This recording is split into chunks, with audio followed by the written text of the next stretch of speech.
ng bayan, maasahan anumang panahon.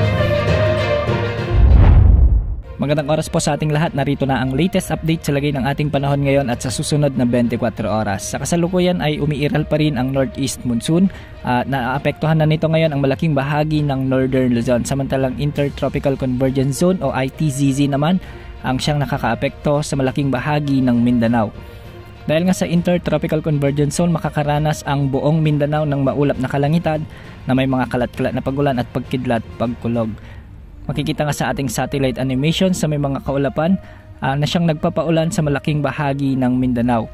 Hindi inaalis ang posibilidad ng mga biglaang pagbaha o pagguho ng lupa, lalo na kung may mga umiiral ding katamtaman hanggang sa kung minsan ay malalakas na pagbuhos ng ulan. Samantala, patuloy naman na bumababa ang pag-ihip ng northeast monsoon o amihan at nakakaapekto na ito ngayon sa malaking bahagi ng Luzon.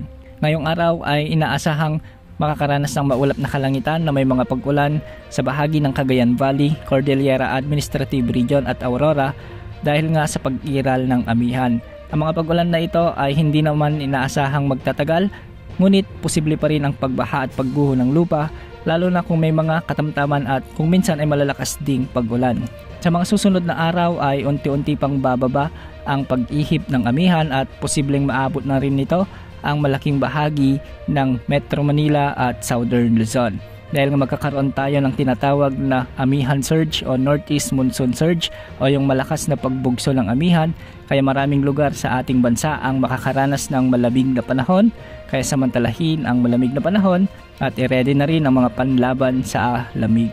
Samantala sa Metro Manila at nalalabing bahagi naman ng ating bansa ay magiging bahagyang maulap hanggang sa maulap naman ang mga kalangitan na may mga isolated rain showers and thunderstorms. Hindi ito dulot ng mga LPA o bagyo kundi mga localized thunderstorms lamang.